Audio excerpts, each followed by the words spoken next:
All right. What's good, everybody? Glad to see you. Let me know you're live in the chat. This is going to be another fun one. Let some more people get up in here real quick. It is Friday. Friday. If you can hear me, let me know what you're doing this weekend. Let me know what you got planned. I'm probably just going to hang out and write, do that kind of thing.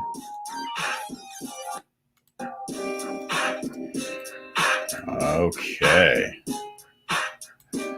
We're going to have another fun episode. Happy Friday, Arnold. Nice to see you. Thank you for joining, as always.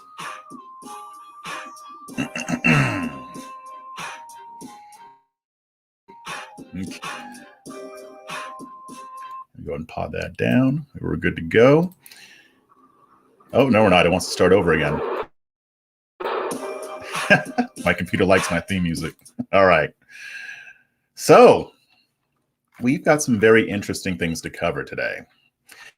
It's going to be a good conversation, I think. A lot of important stuff going on. And I've got an update on that whole story about the DNC wanting to pressure wireless carriers to either monitor or censor or both censor text messages. This will be very interesting because the Democrats are saying, that's not what we're doing. But as you'll see, as I'll explain, what they claim to be doing isn't much better than what was reported in Politico a few days ago. I'm also going to take on Black Lives Matter. The global organization made some really deceptive comments about the situation going on in Cuba. And then lastly, I'm going to talk about one of the most bizarre stories that I've seen in a while. I mean, this is like it's like the type of thing you would see in the movies, like in James Bond. And there's a little bit more to add to it. And I don't think I've talked about this on my live stream before. Hopefully I didn't. Otherwise, I'll be repeating myself. But I know I've just on other mediums, and it's getting to where I'm doing so much that I get things mixed up. So I'm like, I don't know what I said on what episode, on what show, and what have you. So I apologize if I'm repeating myself here. But I think even if I am, it bears repeating because this is a very important story about this journalist who was the subject of an Iranian kidnapping plot. So, yeah. Blackbound Hotep, how you doing, brother? Nice to see you. Good stuff. Let me go ahead and take that off here. Perfect. I just watching the amazing Lucas video. Which video? I've been watching him a lot lately. He's pretty cool. I don't watch him like all the time, but like I'll watch him kind of like on and off content. Even when I disagree with him, he's fun to watch, and I like the way he presents his points. Good guy too. Sounds like it. And that feud with Brandon Taylor. That's crazy stuff. Just adjust this lighting here. It's a little bit too bright. Okay. All right, we're good there.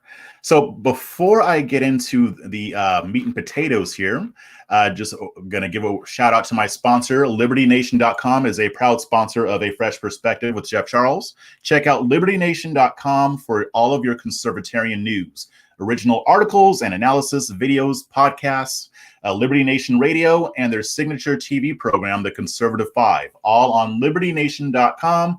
Conservative news where truth matters. Now, before I continue, just want to let you know, please like, share, and subscribe to this video. Subscribe to my YouTube channel. Hit that notification bell. That way you'll be notified whenever I go live or whenever I upload content. I'm going to be uploading some more interviews that I've done. So I've got some other interviews coming up. Check out my interview with Keisha King. I spoke with her on Wednesday. Very interesting conversation on critical race theory. Even a decent conversation with people in the chat as well. There was a guy who was disagreeing. Very civil. It was civil, but it was good that it happened because it allowed us to answer certain questions or give our points of view.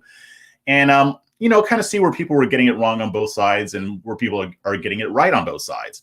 Lastly, I am going to be on a panel at the Solutionary Summit. Solutionary Summit, this is something that Maj Touré puts on, if you're familiar with him, and Black Guns Matter.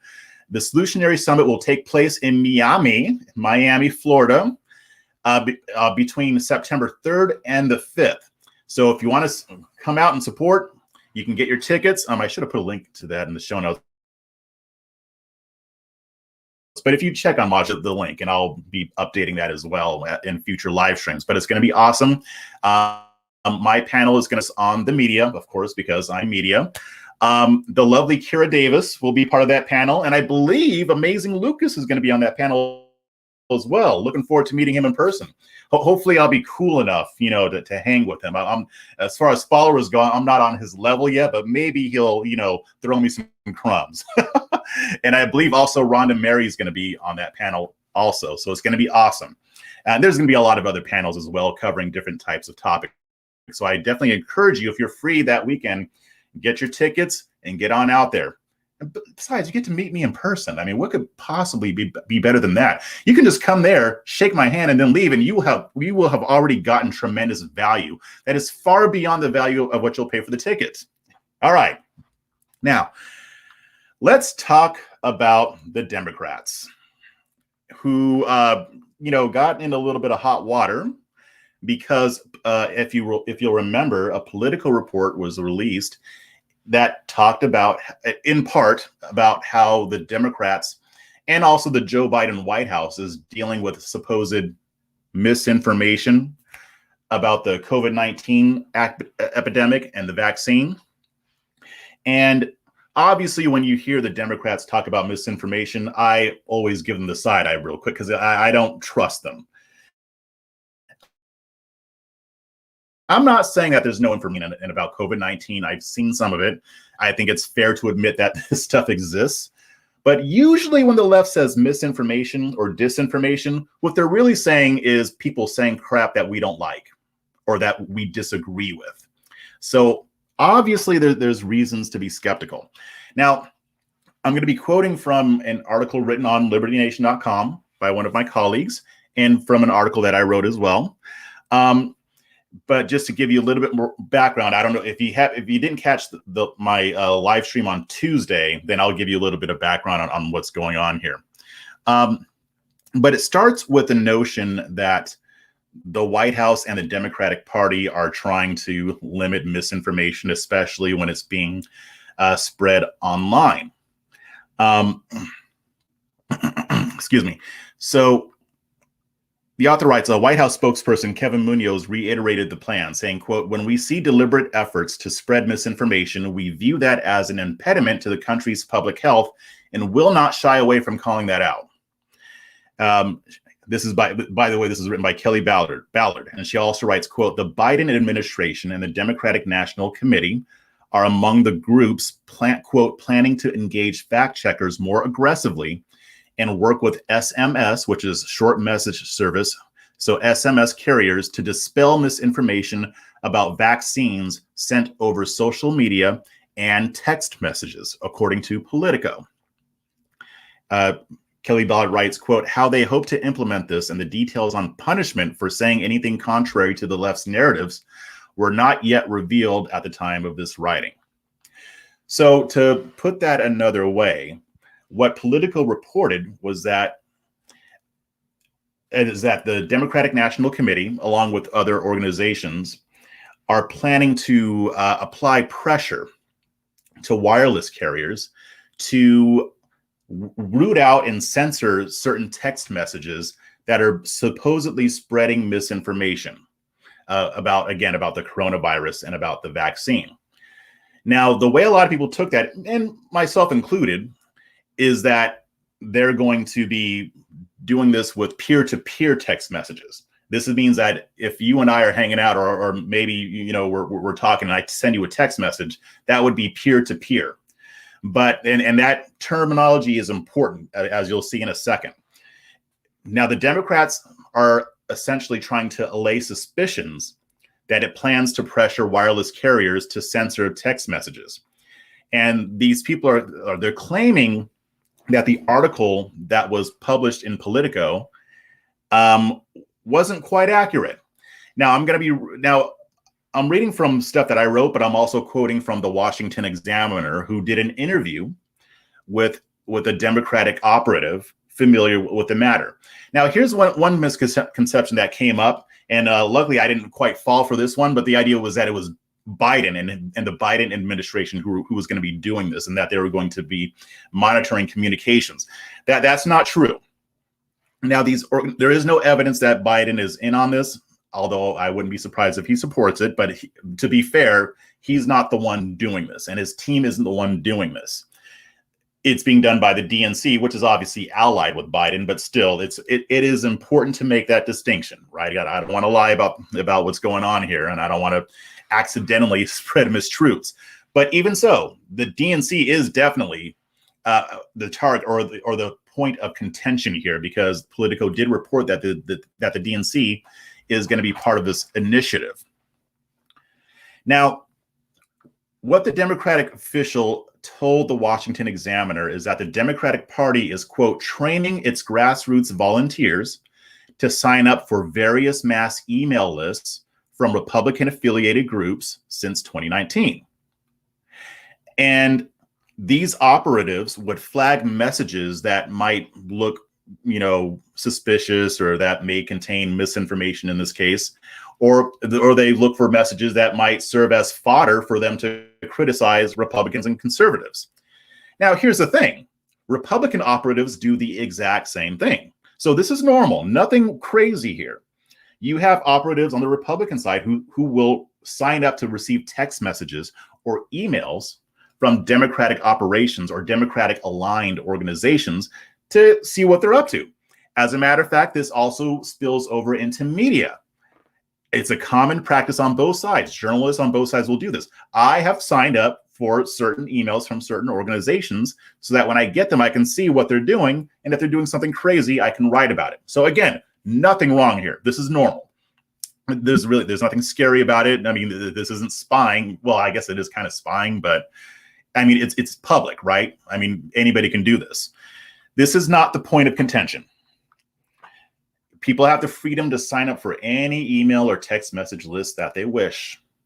And realistically, why wouldn't people do this, right? I mean, it's a good way to get information. So, but here's the issue. The Examiner's report, the Washington Examiner's report states that this Democratic official, quote, conceded that they have added another internal step to their SMS process as a means of combating vaccine misinformation. But this person claimed that the DNC does not intend to lobby wireless carriers like AT&T or Sprint or T-Mobile, Verizon, to monitor text message activity. So they're saying that we're not pressuring these companies to activity that is being distributed at the peer-to-peer or bulk level. Now, there's two different categories that are important to this discussion. Like I said, there's peer-to-peer, where if I text a friend and we talk about, I don't know, we talk about Breaking Bad or whatever. That's peer-to-peer. We're hanging out on, text messages. Bulk text messages refers to those text messages you get from campaigns. Like Trump's campaign used to send out text message blasts, or from businesses who are trying to reach out to their customers because they signed up. It's like email marketing, but with text messages. And as you know, political campaigns rely on this to solicit donations or to provide information to their constituents or their voters that they think is important. So the Democratic official said that Politico didn't do a great job in explaining what the DNC is actually doing. And the official also said that this article, quote, fueled a lot of embellishment and speculation about this initiative that they're doing. So by way of explanation, this guy, I don't know if it's a guy, and I'm just going to call him a guy. I know I'm sexist, but it doesn't reveal the gender, and I'm going to get tired of trying to remember to say they or his or her or whatever. Let's just pretend it's a guy, right? And if it turns out to be a girl, you guys can cancel me, I guess. I don't know.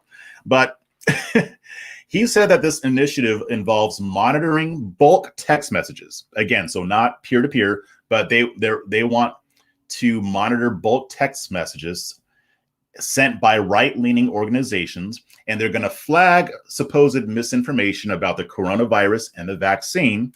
And when they catch these, when they flag them, they will send these text messages to the companies that provide these bulk messaging services to their clients. So let's say you're running a political campaign, or you're part of a grassroots organization, and you're doing activism. And let's say I have a business that provides bulk messaging services that I will do on your behalf. You hire me to do this, and then I conduct your text message marketing campaign, and I might do your email too, and what have you. What the Democrats are going to do is they're going to monitor the message that I send out for you, or the messages that you tell me to send to your constituents. And if there's something there that they just disagree with, they're going to send these messages to the client, to you, my client, saying, hey, guess what? Did you know what they're sending out is misinformation, supposedly. Now, I'm sorry, they would send me the message saying, hey, this organization that you're working with is sending out misinformation through your technology or through your services. Because, I mean, if I run the company, I may not necessarily be privy to every message that's being sent out. And so what happens is that this official said is, all we do is say, hey, did you know that you were sending out these messages? Now, they're saying that they're not pressuring companies to weed out certain messages. And let's take, just for a second, let's just take them at face value and say that their explanation is the truth. Is this really any better than what Politico reported? I mean, here's the thing. And the White House did tell the Examiner that while it is trying to debunk information publicly, they're not involved with the DNC's initiative here. So I do want to make that distinction again. And of course, this elicited a lot of criticism from politicians, journalists, people like myself. And I'll say, the contention that members of Biden's team, the contention that they're not personally reading the text messages, that's plausible. It would be a constitutional violation that even the activist media wouldn't be able to protect them from, the fallout that would happen. But a private company could do this. So in a way, it seems like they're trying to get around the Constitution by pressuring a private company to do their bidding. But this quasi clarification, there's no reason why this should allay anybody's suspicion. Because, like I said, I mean, when you hold their explanation side by side with what Politico said, what this official said is basically a distinction without a difference, right? They're still going to use their platforms to pressure companies to do what they want. And how do I know that? Because the left has used this tactic before and is still using it. You may have heard of a group called the Sleeping Giants. When I first started writing for Liberty Nation back in 2017, I actually went head-to-head with them in a Twitter debate, because what they were doing, this is like a loose network of social media activists whose mission is to shut down conservative media outlets. But they do so under the guise of making sure that, racist and bigoted thought isn't being shared on Twitter and Facebook and what have you. But really, their objective is just to limit conservative thought by going after their advertisers. So here's what Sleeping Giants does and still does and used to do. And they used to target mainly Breitbart News. I don't know who they're going after now. I know they still have a hard on for Breitbart News. And I will say that Breitbart News under Steve Bannon did publish, some racist content. They've come a long way since then. They've kind of gone back to where they were before. I still kind of look at them a little leery, but I'm more willing to read their stuff now. Than I was back then. And so what they did is each one of these sites has advertisements on there. Breitbart does, Red State does, Town Hall does, or Daily Wire, Daily Caller, all of them have advertisements. You've seen them. So they would look at Breitbart's website and they would see which companies were advertising on Breitbart. And then they would get on Twitter and they would say, hey, Johnny's Plumbing, did you know that you're advertising on a site that engages in hate speech and racist speech? Are you sure you want to advertise with them? And they would have all their little cronies tweet the same thing at that company and other companies to con them essentially into withdrawing their advertising, because a lot of these people, they use advertising agencies, so they don't know where their ads are showing up. They're paying somebody else to do that. They're outsourcing it, right? So when they find out, they're like, oh, well, I don't want to spread hate. Let's take my advertising off there. And in that way, they're trying to, attack Breitbart's source of income, and also with other right-leaning news outlets. They've gone after Tucker Carlson as well. So it's the same strategy. And if you think for a second that these people aren't going to use their public platforms, go on the media to pressure these companies to stop allowing these certain text messages to be sent to consumers or to constituents, I don't know what to tell you, because that is exactly what they're going to do. That is exactly what they're planning to do. Now, there is a chance that they may back down because now it's been exposed, but I wouldn't be surprised if they went forward with it anyway. This isn't going to be as simple as just, sending a message saying, hey, you know what? This organization is sending out whack information about the coronavirus. You can do with it what you will. No, we know the left doesn't work that way. They're gonna try they're gonna try to shame them. They're gonna use social media. They're gonna use cable news. They're gonna use whatever they have at their disposal to pressure these companies to bow down to them. And like I have said in other venues, it is not beyond the realm of possibility that companies would bow down to this, because we've seen them do it before, especially when it comes to the wokeness that's been going on. This is just yet another battlefield in the war of ideas that they're going to try to shut down competing ideas. So what do you guys think? To me, that explanation was not enough to assuage my doubts. I still stand exactly where I stood when I first talked about this on Tuesday, when the news first broke. Let's see. Let me scroll back up.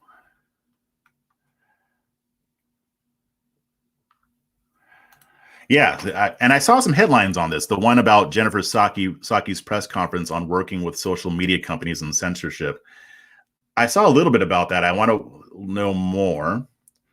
You're saying that's the amazing Lucas video that you watched. Okay, I'll check that out. Let's see.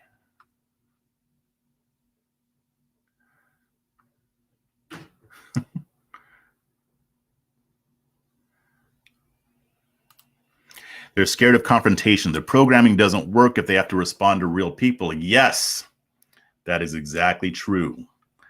Yeah, the thing is, I mean, I'm not talking about all the left as usual. I'm talking about some on the left, some on the hard left, I'll say. They don't like the idea of competing ideologies. They would rather just shut down somebody who disagrees with them rather than trying to engage with them and debate them and repudiate them. It's why they go to these measures. Because like I said, I mean, Republicans are monitoring what Democrats say too, but you don't see conservatives trying to figure out ways to shut down their ability to express their opinions. This is a left-wing idea here, hard left. And we need to keep an eye on this, because I don't think for a second that they're not going to push this further. Because right now, like I said, right now, I believe that it doesn't involve peer-to-peer. But, I mean, is it really that hard to imagine? Not for me. I think that they would actually go that far if they could. They're already doing it on social media, right? Why not push this further under the guise of saving lives, right? So that's the deal here. People voted for this. We tried to tell them that's true. I don't think they knew what they were voting for. I mean, imagine, just put the shoe on the other foot. Put the shoe on the other foot. Imagine if this were conservatives trying to figure out ways to shut down what Democrats are saying. You know exactly what would happen. They would be going crazy. They would be blaming it on Trump, even if it wasn't Trump's fault. Watch my pronouns. Yeah, my bad. Be still, peace. We don't need them to filter information from us. Yeah, but that's not how leftists think. They believe that daddy government is supposed to do it for us. And if they can't get the government to do it, they'll do it themselves by using social pressure. It's sad. Regardless of intentions, it will ultimately be used by the government against the people, getting a lot of defense in Twitter. So sad. Yeah, you're right, the Fletch. I mean, there are people who are okay with this. Some people are okay with other people dictating what we're allowed to see and what we're allowed to send. Realistically, these organizations should be able to send whatever information they want. I mean, and I know that comes with the risk of bad actors spreading false information. But here's my thing, though. Here's the other thing that kind of sticks in my craw. The Democrats don't care about misinformation. They give misinformation all the time. Look at how many times they had to flip-flop on the whole coronavirus thing. Even on the vaccine. They don't even want to be honest about where this virus came from. They were denying and mocking conservatives for the idea that it could have been developed in a lab. And now they're having to admit, well, okay, it was probably developed in a lab, though. I mean, they lie to us all the time. So they're not, I mean, and you don't see them taking down articles that try to debunk the notion that the virus originated in a lab. They allow those to stay up. I could share one of those articles right now and it wouldn't get taken down. So no, they don't care about misinformation. They care about misinformation that's being done by people they don't like. They are more than fine with their misinformation. And don't get me started on Fauci, who's gone back and forth on it, pretty much anything that he said about the coronavirus. These people are not honest. They are not honest actors. What else we got here? Yeah, isn't there some legal precedent about phone companies are not responsible for phone callers' conversations? Yeah, because they're utilities. So if I plot to blow up a building with somebody on the phone, they can't be held liable for that. Same applies for even for text messages. I would imagine that's still a utility. Now, I do know that the FCC did vote that companies could block certain numbers and take certain actions that way. And in some cases, I think if they have a warrant or if they have like a, if they're working with law enforcement, they can read text messages, they can monitor them that way. But I don't know all the details about that, so don't quote me there. Let's see. All right, so I'm going to go on to the next thing here. So the next thing we're going to talk about is Black Lives Matter.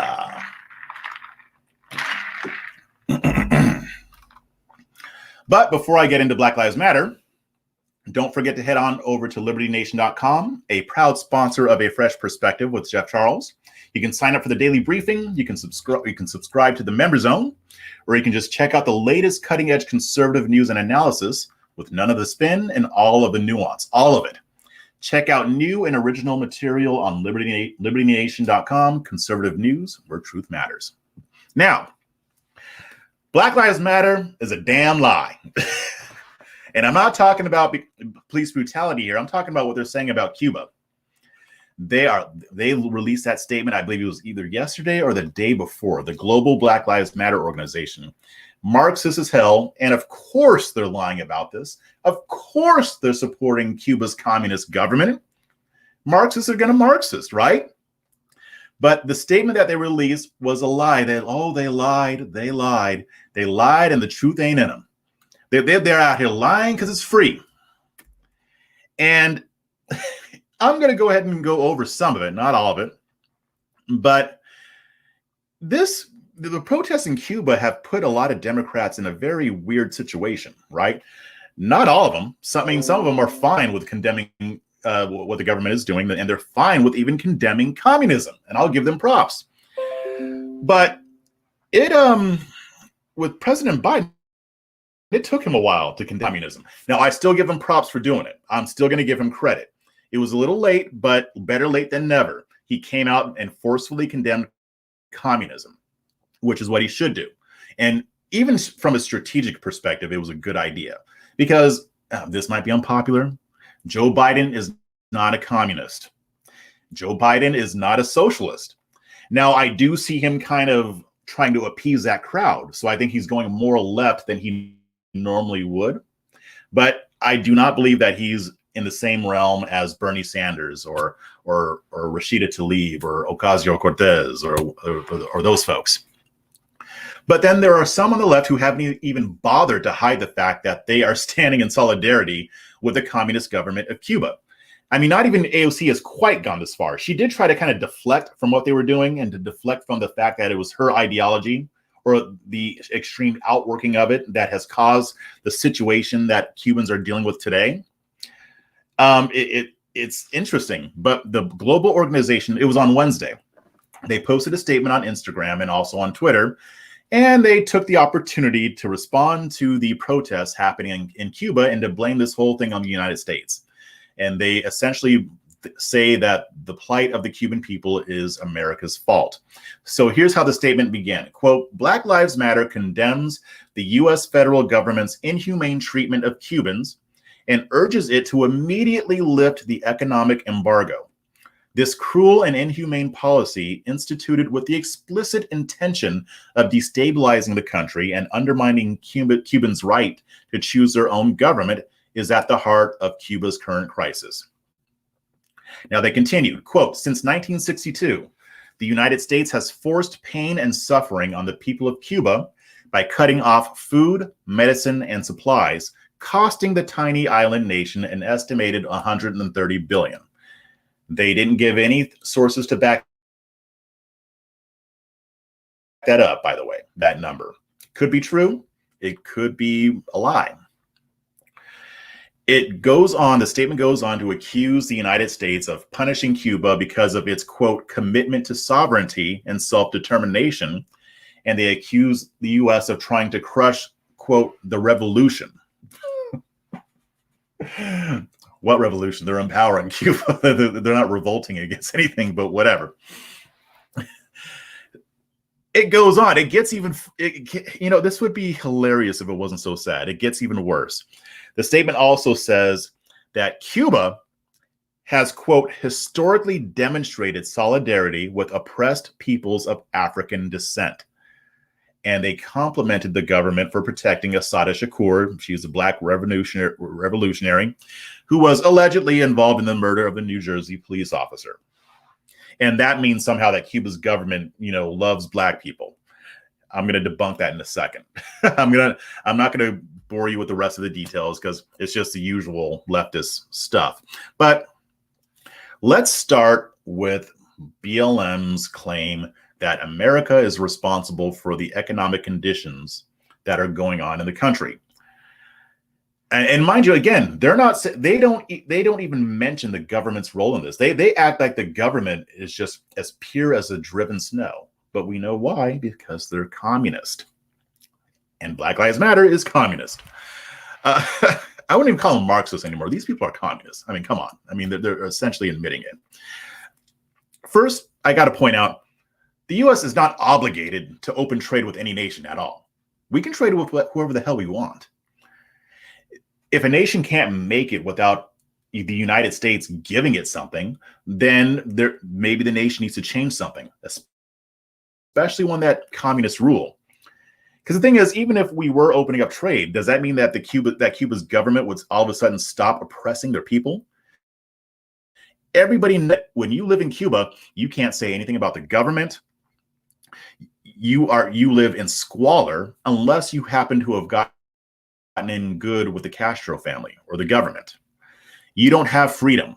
You can't even leave if you want to, unless you're in a favored status. Because you remember, in a communism, some animals are more equal than others. So to anybody with common sense, they know that it's the government doing this. Now, I'm not going to say that if the United States did open trade with Cuba, which, by the way, I wouldn't necessarily be opposed to it, but that would solve their problems. It wouldn't. We know it would. Because communist system, which by nature is oppressive. The government would just take anything that comes from trade and use it for themselves and for class. And I'm going to go into that in a second too. I mean, the values of self-determination suggest that a nation pursuing this principle would need to figure out how to have economic success on its own. But again, when you're communist, it doesn't work that way. I mean, you see what's happening in Venezuela. You see what happened with the Soviet Union. I mean, China's government is communist, but they realized a while ago that they couldn't be successful by actually holding to those ideals, which is why they do allow for somewhat of a free market. Now, here's another thing.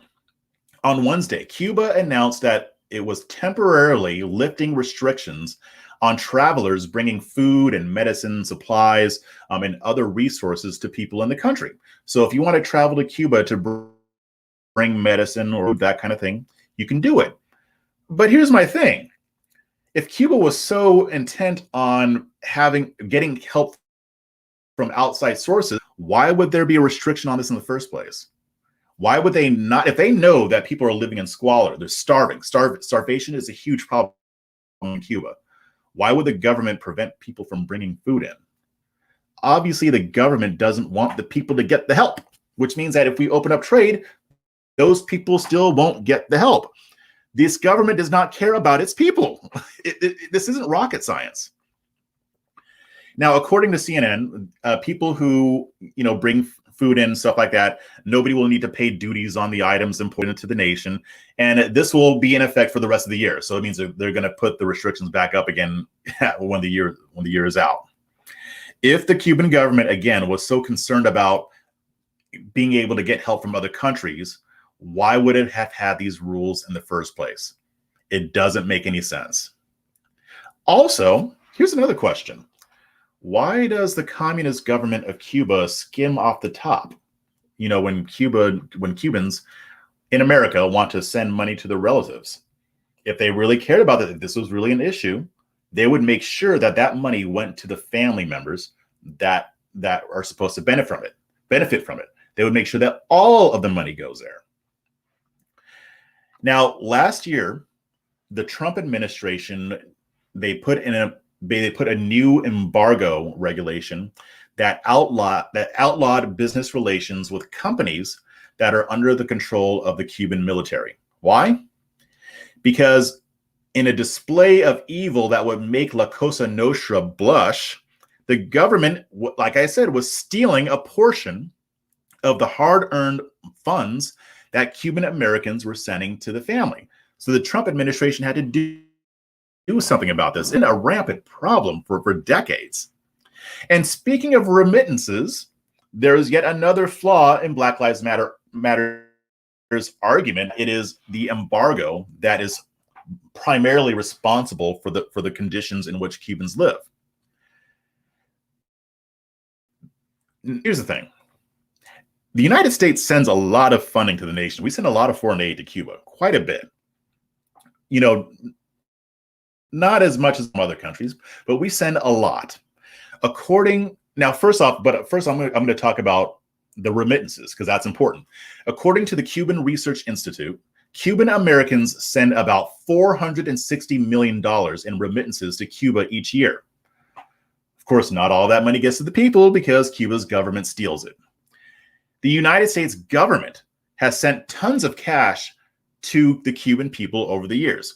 Since 2001, the U.S. has given the nation about $225.6 million, and this is according to USAID's Foreign Aid Tracker. Now, one has to wonder, with the remittances and the money that our government sends, where is all this money going? Where is it going? Why isn't it benefiting the people? We already know the answer. Black Lives Matter already knows the answer. It's not going to the people. The government is using that as they see fit, and people are still starving. With that amount of money, there shouldn't be that many people starving in Cuba, but it is because the government wants it that way. Same thing with North Korea. They want their people starving. Not all of them, not to the extent to where they might rise up, but they don't want them living in anything above squalor. That's how communism works. Everybody is equally poor, except for the animals that are more equal than others. This isn't hard. But let's talk about Black people. Black Lives Matter says that Cuba love Black people, right?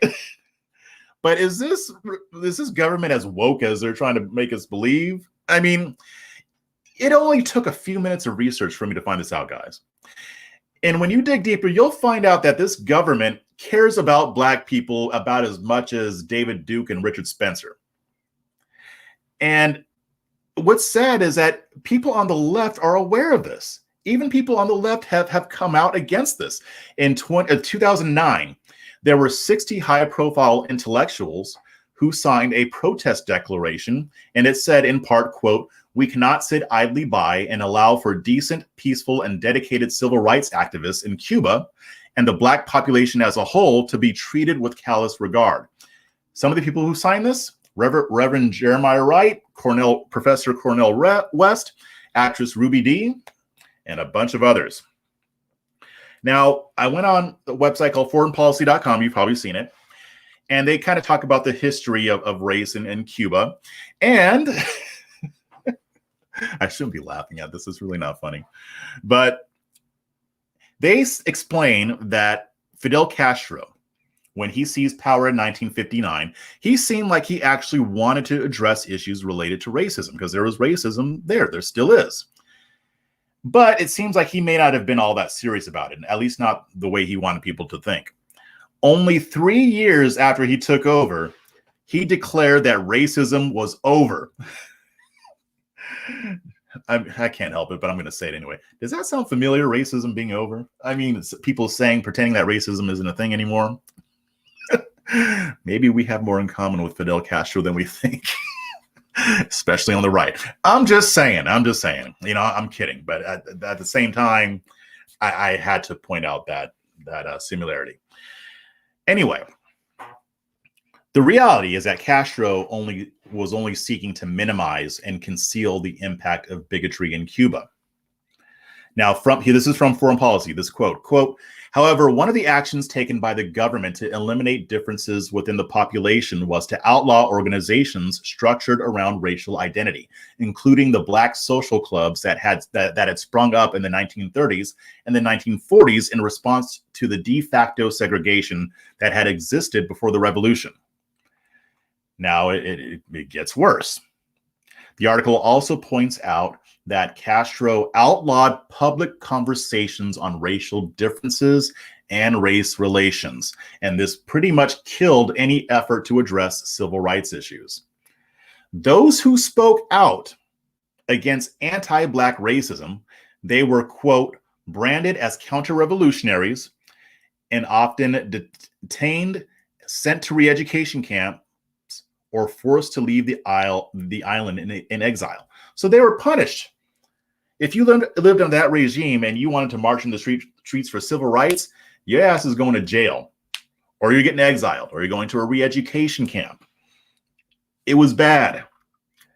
But Black Lives Matter wants us to think that Cuba is woke, or Cuba's government is woke. No, it's not. Knows that darker skinned Cubans are treated worse than lighter skinned Cubans. It's a thing that goes on. I don't know.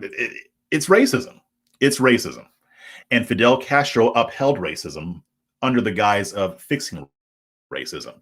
It's absurd. Kind of sounds like a little bit like the hard left in America too. I mean, they use racism to counter racism. They do it in a different way though, but still. Now, Black Lives Matter and, you know, their friends in the activist media, what they're doing is they're counting on the notion that their audience is going to be ignorant about this stuff. And unfortunately, they might be right. But this is a ploy. This is a persuasion tactic that doesn't really do much other than convince the people who already believe what you believe. They're not going to get any new converts from this, because most people on the left and the right know that Cuba is an oppressive regime, and that it is communist, and that their communism is what has led to the conditions that people are in that country. People might not be privy to all of the details, but they know that there's racism in Cuba, and they know that the regime is oppressive. So again, Black Lives Matter is only going to convince people who already believe this. And they are playing on ignorance. Because, I mean, that's the best way to manipulate people. You take an issue that you know people don't know much about, and you play on it. So what's going on? So what do you guys think in the chat here?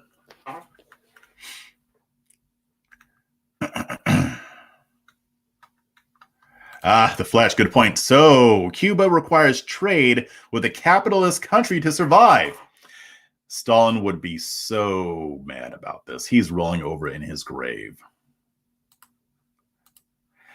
Jeff, the revolution is what the communists call the government. I know, but it's just interesting. I mean, if you're in power, then you're not really the revolution anymore. You're not revolting against anybody. You're not. I mean, you got what you wanted. That's always been weird to me that they do that, right? I mean, it doesn't make much sense. Brown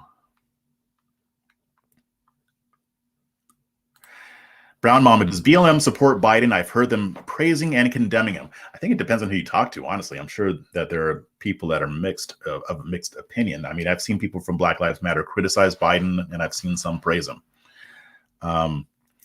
Black Mountain Hotep, most BLM supporters are basically drones. Anyone with more charisma can reprogram their movement. These ideologies they perpetuate are spoon-fed to them by uneducated liberal whites with agendas. Yeah, and I've seen that too. And I know you've seen that because you've been with them. I mean, not with Black Lives Matter. You know what I mean? I mean, you've been involved in protests. You've interacted with a lot of these people. I mean, it's true.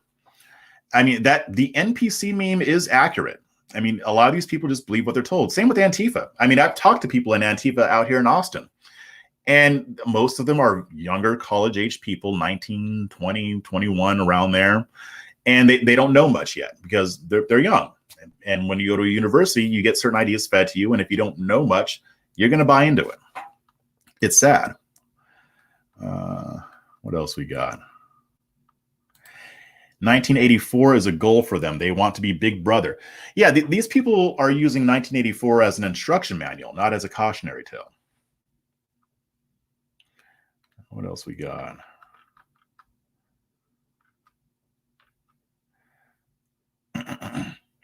It's Soviet-style communism. Yes, it is. It is. That's exactly what it is. Yeah, you are in the trench. You are in the trench. All right. So last thing here. And you guys may have heard of this story. I'm not sure.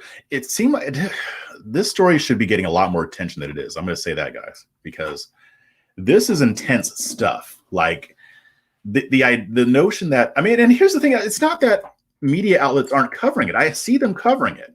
Even the left-wing media outlets, I see them covering it.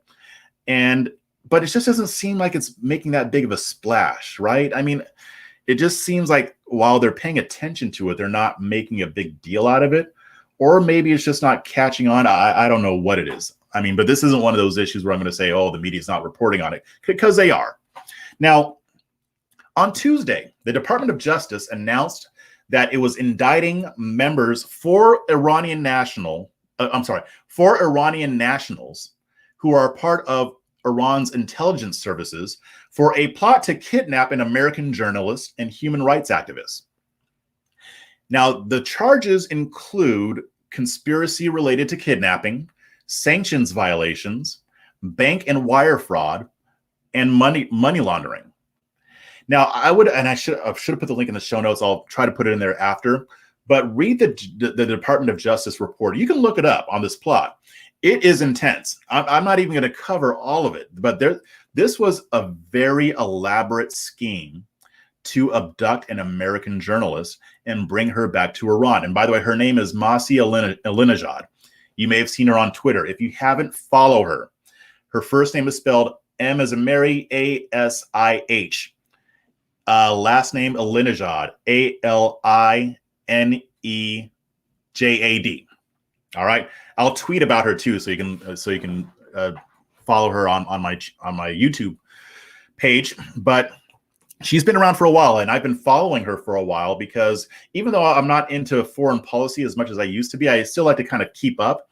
And she is a very vocal critic of the Iranian regime, and it's cost her. I mean, they've targeted some of her family members, and as you can see, this was an attempt to retaliate against her. So according to the report, these four people who range in age from 35 all the way up to 50.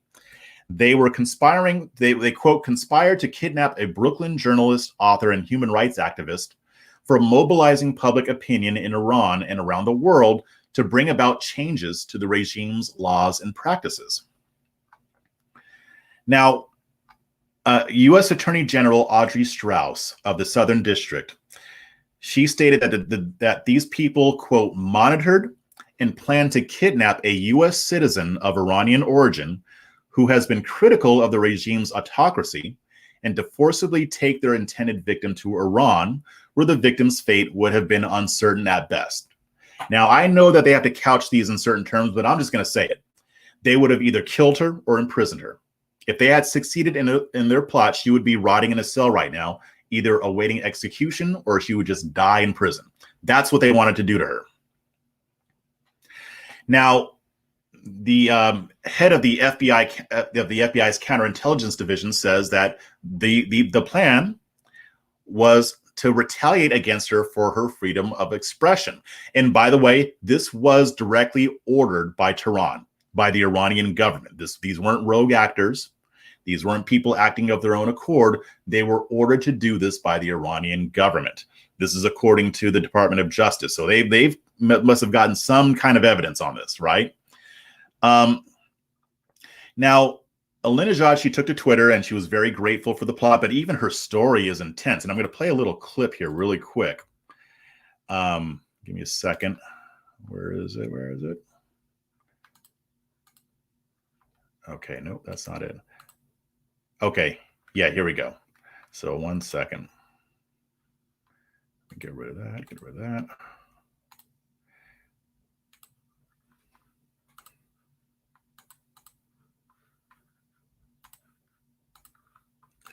All right, this is just a short little clip here.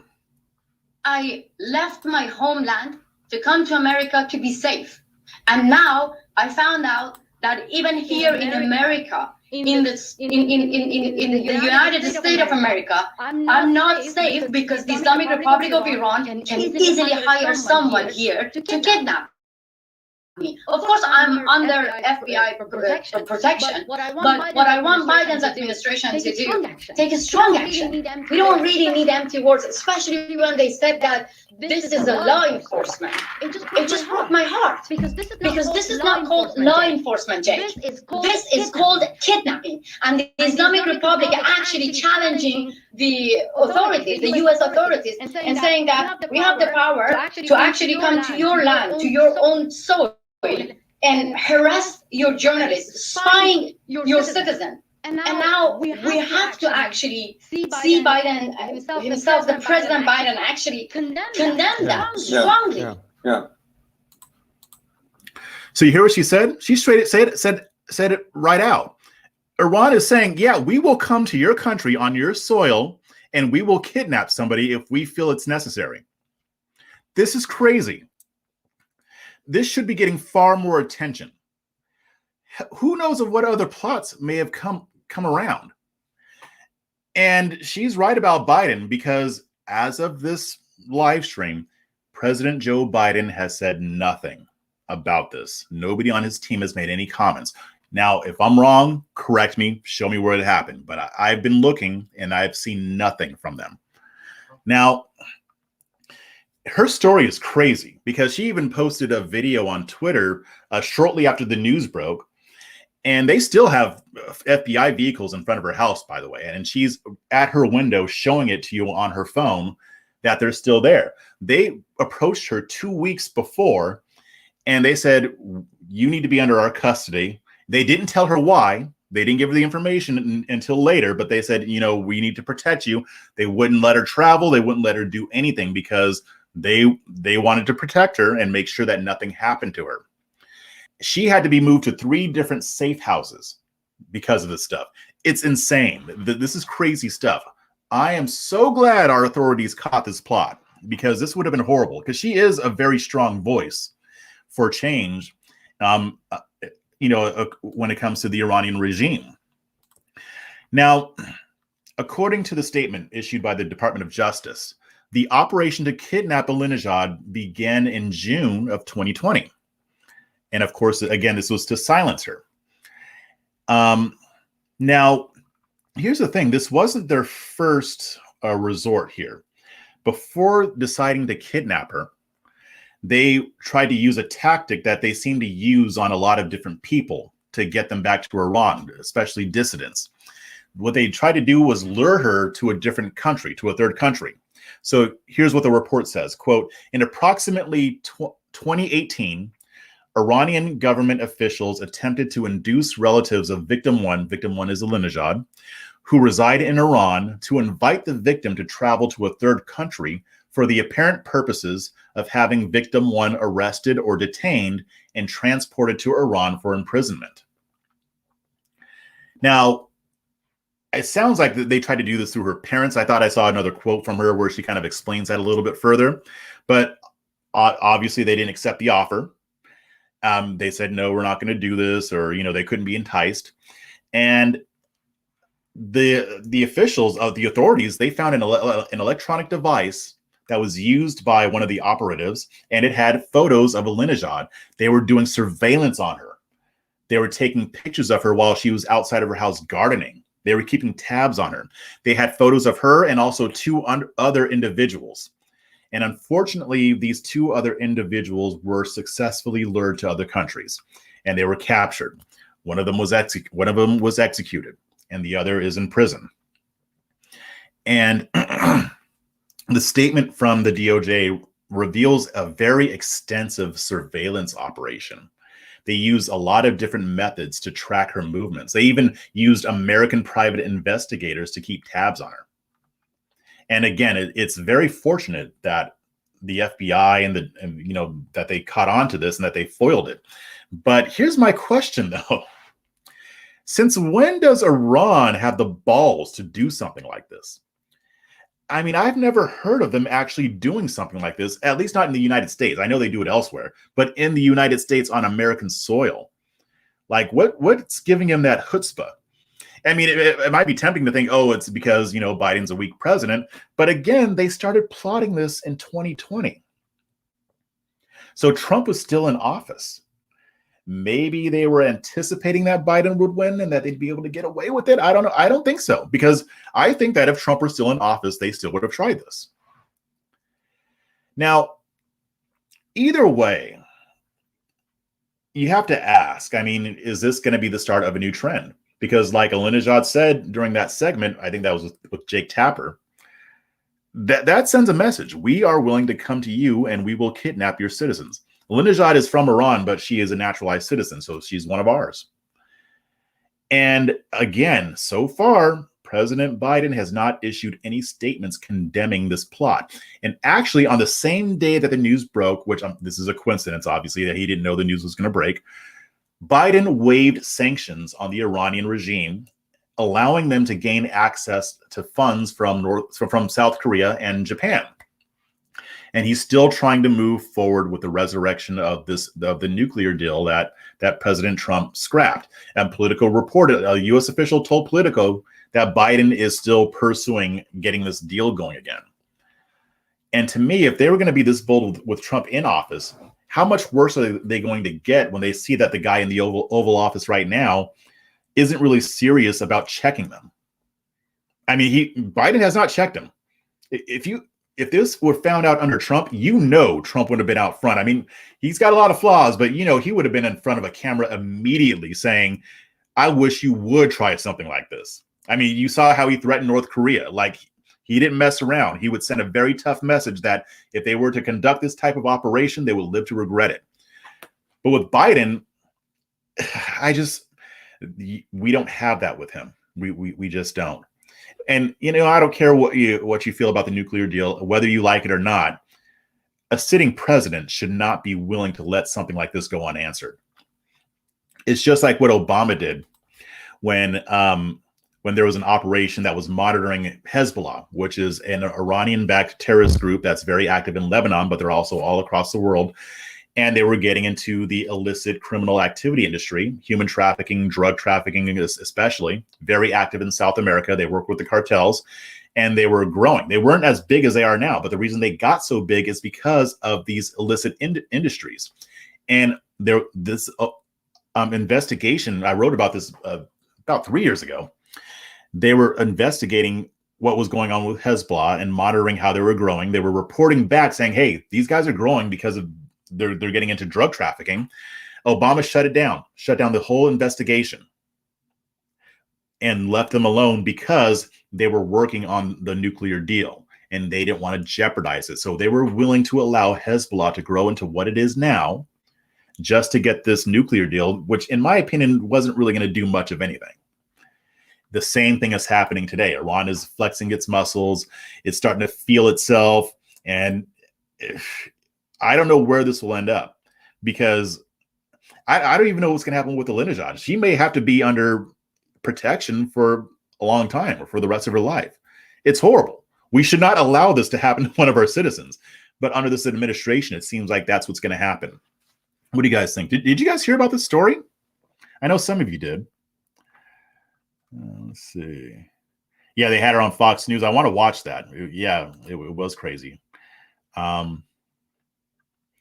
Yeah, Iran doesn't like anyone who's against the theocracy. Well, I mean, we just got done talking about an authoritarian regime, and it took the Democrats forever to even call it communist. Are they going to say anything about it? Iran's regime, their theocracy? It's horrible. Just one of those things that makes me feel blessed to have been born in this country, to be an American, because God forbid we will never have to go through this stuff. I mean, imagine how she's feeling with her family still in Iran and probably being threatened. I mean, she's talked about it. Her mother, 70-year-old mother, has been, interrogated. They've, harassed her brothers, and it's awful. It's really awful. And I don't know. I don't know what can be done about it, because this administration isn't up to doing anything about it. At least it was able to keep her safe. I'm grateful for that. But what about when other countries want to do stuff like this? I mean, Iran tried to kidnap a U.S. citizen on American soil. Why wouldn't other countries try to do the same thing if we're not going to do anything about it? Now, for all I know, maybe Biden knows about this and he's got something in the works. I'll give him the benefit of the doubt a little bit, only for maybe a few more days, though, because he should have already been out there saying something about it. And he should have already been saying, this is what we're going to do to you for what you tried to do to one of our citizens. Like, you got to punish them even when they try and fail, so that they know if you do this again, you're going to mess around and find out, right? Okay, let's see what you guys got to say.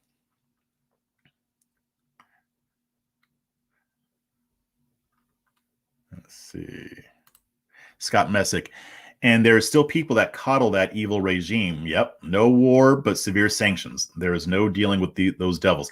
Yeah, I mean, in exchange for them trying to kidnap an American citizen, Joe Biden eased up on sanctions. No, dude, you need to put those back on.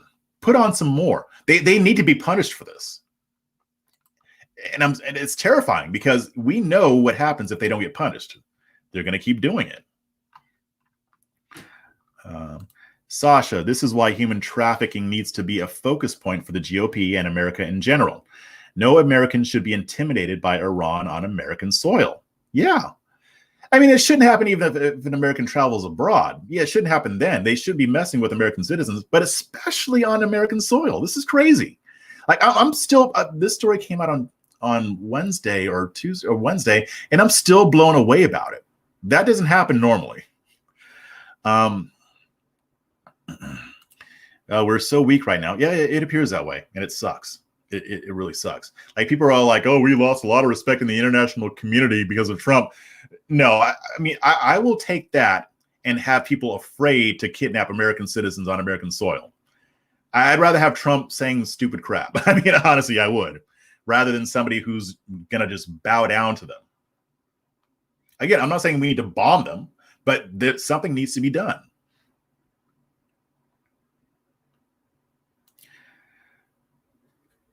Be still, peace. Yeah, you're right. The fact that it happened on American soil, Biden should have took this horrible deal off the table. He should. If he wants to pursue a deal, then he should be using this as leverage to get more favorable conditions in that deal. Take it off the table. Say, no, you want to mess around? You want to come try to take our stuff or take our people? Yeah, no deal. And if you even think about trying to get a nuclear weapon, we will do horrible things to you. We don't need to bomb them to do horrible things to them. Good question. Who exactly creates Joe's ideas? You got me, bro. Because, I mean, we know it's not Kamala Harris. I have no idea. Members of his team. I don't know. Arnold, nothing is going to be done. He wants the deal more than to protect our citizens. Yeah, it's sad, but it's true. All right. Well, thank you guys for joining me. I'm going to sign off and eat some dinner, maybe watch some Justified. Great show. If you haven't watched it, one of these days, I'm going to pop up here with a cowboy hat, and that'll be the only time I wear it, just because of that show. But yeah, thank you guys for showing up. I appreciate it. Again, please like this video, share it. The likes really help, by the way. I need to get more of those. So just give that a little clicky click and then share. And if you haven't already subscribed, please subscribe. And you guys have a wonderful weekend. I hope you guys do something fun. And if I'm feeling up to it, maybe I'll do another live stream or something like that just for the heck of it. But until next time, keep your minds free.